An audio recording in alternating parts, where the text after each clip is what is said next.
Saudações, irmãos e irmãs, amigos e amigas. Agradecemos a todos por estar assistindo esse vídeo. Nós queremos pedir que você possa curtir esse vídeo, que você possa compartilhar esse vídeo, também se inscrever-se no canal, para que essa mensagem possa ser divulgada a mais pessoas. Agradecemos de antemão por isso. Queremos agora orar por você, pelo seu lar, e pedir que a Deus que possa nos proteger e nos guardar nesse momento tão difícil. Vamos orar. Senhor nosso Deus e Pai, nós te damos graças pelo cuidado que o Senhor tem de nós, ó Pai. Nós também queremos pedir, ó Pai, que o Senhor possa estar abençoando a todos quantos, ó Pai, assistirem esse vídeo, aos seus familiares, ó Deus, às nossas irmãs e irmãs, ó Pai, por todo esse Brasil, por todo esse mundo, que o Senhor possa estar protegendo, guardando, livrando de todo perigo, de todo mal. Nós, ó Deus, queremos entregar a leitura e também a meditação na sua palavra agora, ó Pai, nas suas mãos, para que o Senhor possa tocar nos corações, abrir as mentes e possa também, ó Pai, dar coragem para praticarmos em nossa vida. Nós pedimos, ó Pai, esses favores agradecidos no nome do seu Filho amado, nosso Senhor e Salvador, o Senhor Jesus Cristo. Amém. Então agora vamos ler o trecho da palavra de Deus que temos proposto em nosso coração, que se encontra no Evangelho segundo Mateus, no capítulo 11. Nós vamos ler apenas 3 versículos, os 3 versículos finais, versículo 28, 29 e 30. Que você possa acompanhar aí, vai passar no rodapé, que você possa acompanhar conosco a leitura. A palavra de Deus diz assim: Vinde a mim, todos os que estáis cansados e sobrecarregados, e eu vos aliviarei. Tomai sobre vós o meu jugo e aprendei de mim, porque sou manso e humilde de coração, e achareis descanso para a vossa alma, porque o meu jugo é suave e meu fardo é leve. E Deus há de abençoar a meditação da sua palavra. Eu quero, como introdução, eu quero usar aqui o mesmo capítulo 11, alguns versículos, e apenas um do capítulo 10. Aqui tudo de Mateus. Então eu, primeiramente, gostaria de dizer que o Senhor Jesus Cristo, ele sempre foi acessível, ele sempre falava, ele sempre ouvia. Tem uma Bíblia que todas as falas do Senhor Jesus Cristo é escrita em vermelha. E esse capítulo seria bem vermelho, então, porque ele fala bastante aqui. No versículo 5 do capítulo 10, está escrito assim: a estes 12 enviou Jesus, dando-lhes as seguintes instruções. Aí o Senhor Jesus Cristo passa a dar instrução aos 12, e depois enviando. No versículo 1 aqui do capítulo 11, agora nós vamos ficar no capítulo 11, versículo 1 diz assim: Ora, tendo acabado Jesus de dar essas instruções a seus 12 discípulos, partiu dali a ensinar e a pregar nas cidades. Então nós vemos que o Senhor Jesus Cristo ensinava e pregava. Aqui essas duas coisas têm um significado diferente. Pregar é anunciar, ensinar é instruir. No dicionário, a explicação é a seguinte: a explicação do dicionário diz assim: ensinar vem do grego didasco. Vem do grego didasco. E difere de pregar no sentido de que quem ensina faz mais do que proclamar. Então, proclamar é pregar. Ensinar é instruir, explicar, mostrar as coisas por meio de argumentos. Então, o Senhor Jesus Cristo instruía, explicava, mostrava as coisas por meio de argumentos e também proclamava o Evangelho. E esse trecho ele usa dessa forma. As duas finalidades. Ele está usando esse momento que ele está falando. Ele está usando para ensinar e para pregar. O Senhor Jesus Cristo fala aqui com pessoas individualmente falando. Ele fala com pessoas, ele fala sobre pessoas, ele fala sobre a geração. Olha no versículo 4. No versículo 4, Jesus fala com o discípulo de João. E Jesus, respondendo, disse-lhe: Ide e anunciai a João o que estáis ouvindo e vendo. João Batista estava preso e pediu para o seu discípulo ir lá e obter notícias, e o Senhor Jesus Cristo fala com o discípulo de João. No versículo 7 aqui do capítulo 11, eu vou ficar no capítulo 11, fala sobre João. Ele está falando com o discípulo de João, agora está falando sobre João. No versículo 7 diz: Então, em partindo eles, passou Jesus a dizer ao povo a respeito de João. Então, ele estava falando aos 12 e agora está falando ao povo. E ao povo ele começa a discorrer sobre João. No versículo 16, ele continua falando ao povo, ele fala sobre a geração. Ele fala, mas, no versículo 16, mas a quem hei de comparar essa geração? Aí ele explica a geração. É semelhante a um menino que, sentado nas praças, gritam aos companheiros. Ou seja, uma geração imatura, uma geração que é semelhante a crianças, uma geração que não desenvolveu o seu senso crítico. E fala, o que eu vou comparar? Só posso comparar a meninos. Depois, no versículo 20, Jesus fala sobre as cidades. Diz assim, no versículo 20, passou então Jesus a increpar as cidades nas quais ele operara numerosos milagres pelo fato de não terem se arrependidos. Então, vejam bem, cidades que viram milagres acontecendo aos seus olhos. E quando fala cidades, irmãos, está falando das pessoas que moram na cidade. As pessoas viram ali acontecerem milagres à frente dos seus olhos e mesmo assim não arrependeram e creram no Senhor Jesus Cristo. O Senhor Jesus Cristo está falando que em cidades que ele não fez tantos milagres, se ele tivesse feito, às vezes, as pessoas, às vezes não, as pessoas iam crer. Mas nas cidades que ele fez, não creram. Então, essa é uma crítica, né? Cidades que viram milagres e não se arrependeram. Versículo 25, o Senhor Jesus Cristo fala com Deus. Versículo 25. Por aquele tempo exclamou Jesus, graças te dou, ó Pai, Senhor do céu e da terra, porque ocultaste essas coisas aos sábios, instruídos, e as revelastes aos pequeninos. Senhor Jesus Cristo é o Filho de Deus. O próprio Deus, em forma humana, veio a este mundo.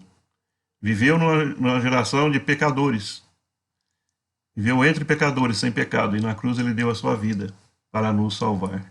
Ele está falando com Deus. Porque naquele tempo exclamou Jesus, graças te dou, ó Pai, Senhor da terra e do céu, porque ocultaste essas coisas aos sábios instruídos e as revelaste aos pequeninos. Senhor Jesus Cristo dando graças, porque Deus revelou aos pequeninos. No trecho que nós lemos, né, começa dizendo, vinde a mim, no versículo 28, vinde a mim todos que estáis cansados e sobrecarregados, e eu vos aliviarei. Vinde a mim, indicando direção. Todos, indicando quantificação. Os que estáis cansados e sobrecarregados, indicando condição. E eu vos aliviarei, indicando conclusão. Vinde a mim. Vinde a mim é um pressuposto de que as pessoas que estavam ali, o povo a quem estava falando, estavam perdidos. Estavam sem direção. E o Senhor Jesus Cristo está indicando a direção correta, que é a Ele mesmo. Vinde indica também disposição. Se a pessoa estiver sentada, ela tem que levantar e ter uma atitude de caminhar até a direção do Senhor Jesus Cristo. O Senhor Jesus Cristo fez toda a obra redentora de salvação. Ele morreu na cruz e ele disse, consumado está. Ou seja, tudo está feito, tudo está completo. Jesus fez tudo o que havia de fazer. O plano de salvação de Deus, o Senhor Jesus Cristo resolveu cabalmente. Tanto que Deus o ressuscitou ao terceiro dia. E nós temos essa certeza que, crendo em Cristo, nós somos salvos. Então, vinde a mim. Direção. Todos indica quantificação, ou seja, todas as pessoas, sem exceção, podem ir até a Cristo. Os que estão cansados e sobrecarregados, condição. Aqui não é o cansaço físico ou a sobrecarga física, aqui é cansaço pelo pecado, sobrecarga pelo pecado. Aqui, no homem existe um vazio, e por mais que ele tenha bens, por mais que ele tenha sucesso, por mais que ele tenha prosperidade, esse vazio continua, porque nada pode encher esse vazio a não ser Jesus Cristo. Somente Jesus pode salvar. E eu vos aliviarei. O alívio, irmão, alívio aqui é o perdão dos pecados. É o peregrino deixando o seu fardo aos pés da cruz. Esse alívio é imediato, a salvação é imediata. Você não precisa fazer nada além do que quem crê em Cristo como seu único e suficiente Salvador para ser salvo. Então, vinde a mim, direção. Devemos, a pessoa que ainda não é salva, deve ir a Cristo. Quem? Todos, cansados e sobrecarregados pelos pecados, e obtendo perdão, deixando o seu fardo aos pés da cruz, sendo salvo pela graça de Deus. Ele diz, tomai sobre vós o meu jugo. O tomai também indica disposição. Aqui, irmãos, é depois do alívio, depois da salvação. Tomai sobre vós o meu jugo. Ou seja, quem ainda não teve o alívio, não pode tomar o jugo. Só pode tomar o jugo depois do alívio. Só pode servir a Deus depois da salvação. Tomai sobre vós o meu jugo. Então, nós podemos dizer que no versículo 28, o Senhor Jesus Cristo está pregando. No versículo 29, o Senhor Jesus está ensinando. Porque esse é o propósito. Lá no versículo 1, ele veio ensinar e pregar. Então, versículo 28, falando sobre salvação, sobre perdão dos pecados, sobre redenção, sobre justificação, que só é possível por meio da fé em Cristo. Pois tomai sobre vós. Tomar, irmãos, exige de nós também uma disposição. Também é um conselho, também é uma ordem. O verbo também está no imperativo. Tomai sobre vós o meu jugo. Então, se nós tivermos o alívio dos pecados, nós podemos tomar o jugo. Mas também é nós que devemos fazer isso, irmãos, né? O Senhor Jesus não vai nos forçar a isso. Então, ele está nos orientando, ele está nos aconselhando, né? É um mandamento, tomai, né? Um mandamento, o verbo indica uma ordem. Tomai sobre vós o meu jugo e aprendei de mim. Irmãos, nós vemos que aqui é um fato somado ao outro. Tomar o jugo e aprender. O que eu entendo de tomar o jugo sobre esse jugo, irmãos, que é um aparelho que fazia com que dois animais caminhassem juntos no mesmo passo, ao mesmo tempo, na mesma velocidade, na mesma direção, que nós devemos obedecer à palavra de Deus, irmãos. O jugo de Cristo é colocado na palavra.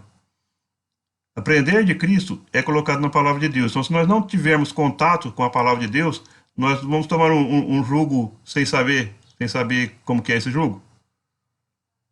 Difícil, né? A gente precisa saber, aprender da palavra de Deus, aprender qual que é esse jugo de Cristo para tomá-lo. Não existe dois jugos. Você não pode carregar o seu jugo e o jugo de Cristo.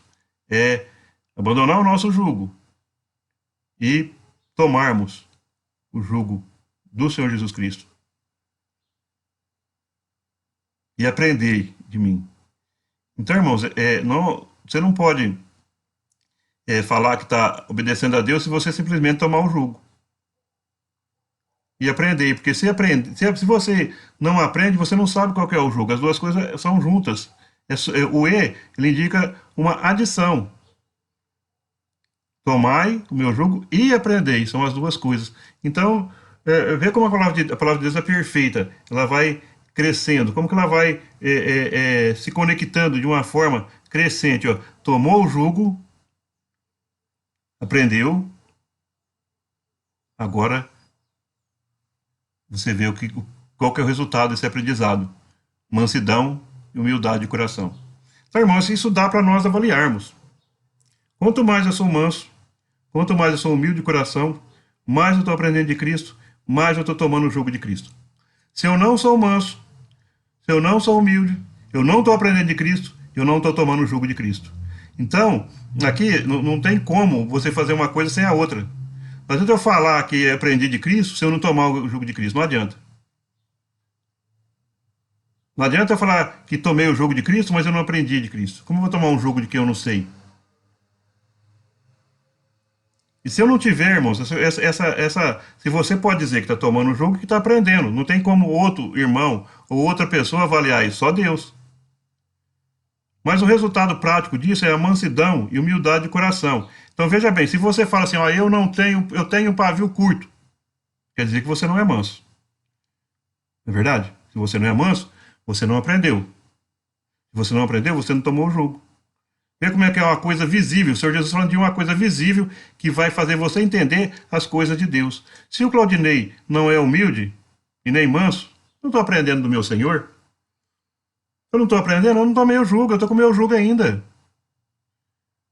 O meu jugo nas tomadas de decisões, o meu jugo no meu temperamento, o meu jugo no meu comportamento, na minha explosão, no meu pavio.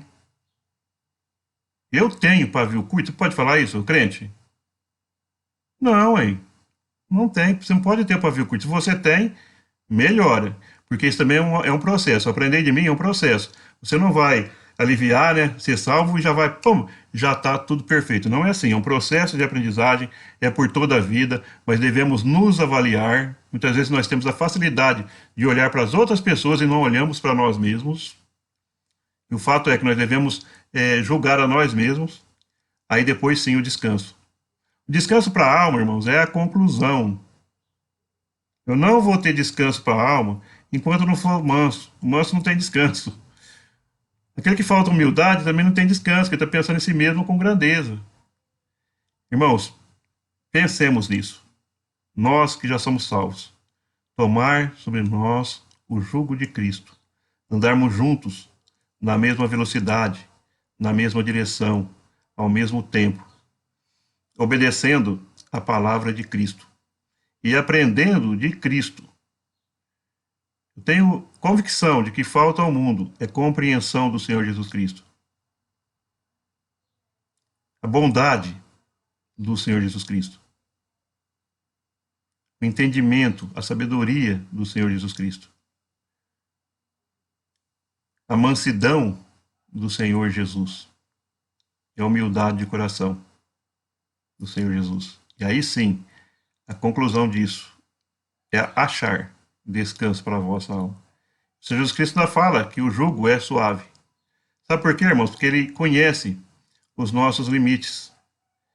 Ele sabe das nossas dificuldades, das nossas limitações. Meu fardo é leve. Ele sabe da nossa resistência. Ele sabe até onde nós aguentamos. E nós não sabemos. Muitas vezes nós dizemos: ah, meu Deus, eu não aguento mais. Mas Deus sabe até onde eu, você, aguentamos. Se você não for salvo, Deus abençoe. E você vai até Cristo. E ache descanso, né? Você vai até Cristo. Vai obter o alívio para a carga e a sobrecarga do pecado, obtendo perdão dos seus pecados. Se você já foi aliviado dos seus pecados, se você já é salvo, tome o jugo de Cristo. Aprenda de Cristo. Seja humilde, seja manso, seja humilde de coração, cada dia mais. E acharemos descanso para as nossas almas. Que Deus abençoe a cada um, dando entendimento, compreensão, e principalmente disposição para obedecer a palavra. Deus o abençoe. Amém.